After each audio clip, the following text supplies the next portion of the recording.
আস্ত রসুন দিয়ে চেপা শুটকির ভর্তা রেসিপি নিয়ে চলে আসলাম আমি লাকি কিচেন।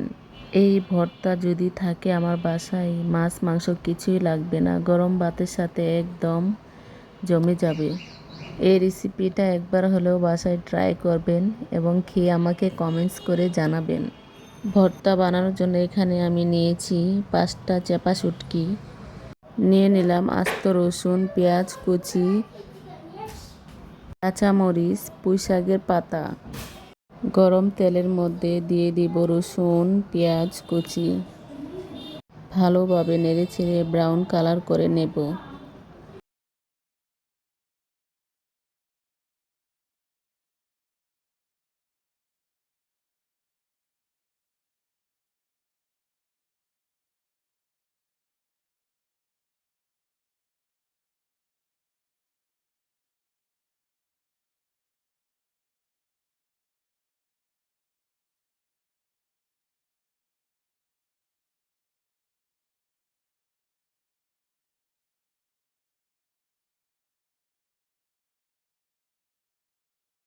পেঁয়াজগুলো ভাজা হয়ে গেছে, দিয়ে দিলাম কাঁচামরিচ।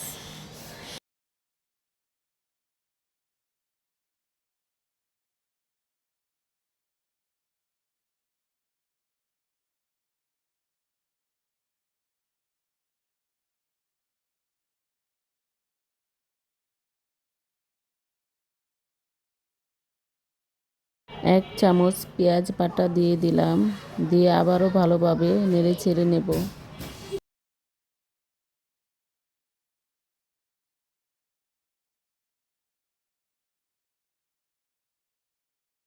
মরিচ গুঁড়ো 1.5 চা চামচ দিয়ে দিলাম।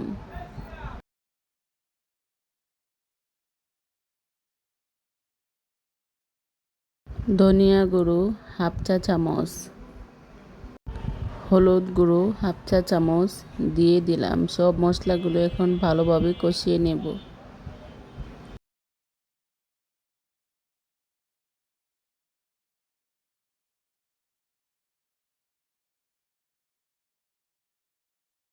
দিয়ে দিব পরিমাণ মতো লবণ, দিয়ে ভালোভাবে আবারও মশলাগুলো মিশিয়ে নেব।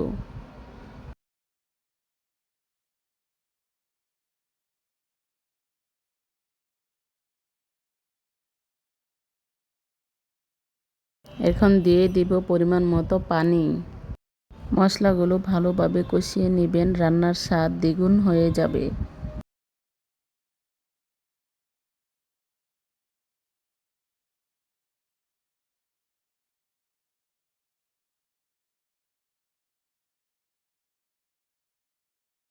এই পর্যায়ে দিয়ে দিব শুটকি। আমার শুটকিগুলা দেওয়া হয়ে গেছে, এখন ভালোভাবে শুটকিগুলাকে কষিয়ে নিব।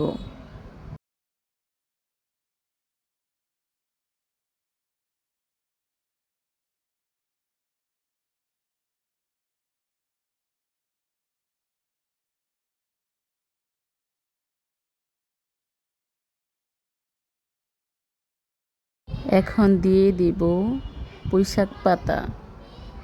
পুঁইশাক পাতাগুলো আবারও ভালোভাবে মশলার সাথে কষিয়ে নেব। এভাবে চেপা শুটকির সাথে পুঁইশাক পাতা দিয়ে একবার ভর্তা করে খেয়ে দেখবেন, দুর্দান্ত মজার হয়।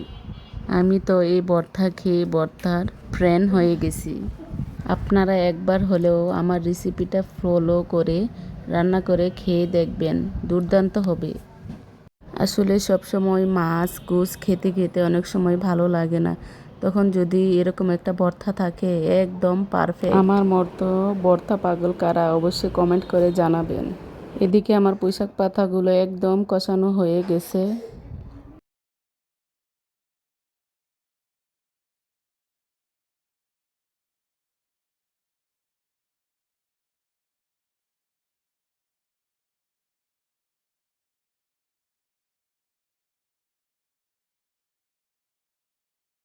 এই পর্যায়ে দিয়ে দিব পানি পরিমাণ মতো, দিয়ে ভালোভাবে রান্না করে নেব।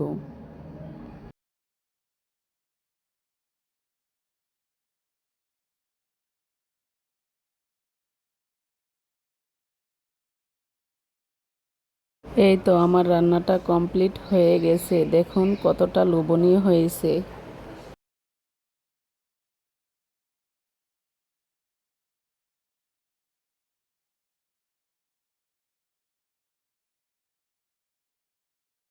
আমার আজকের এই রেসিপিটা যদি ভালো লেগে থাকে প্লিজ লাইক কমেন্ট শেয়ার করে দিবেন, পাশে থাকা বেল আইকনটি অন করে দিবেন। নতুন নতুন ভিডিও সবার আগে আপনার কাছে পৌঁছে যাবে। আজকের মতো এখানেই বিদায় নিচ্ছি। আসসালামু আলাইকুম রহমতুল্লাহ।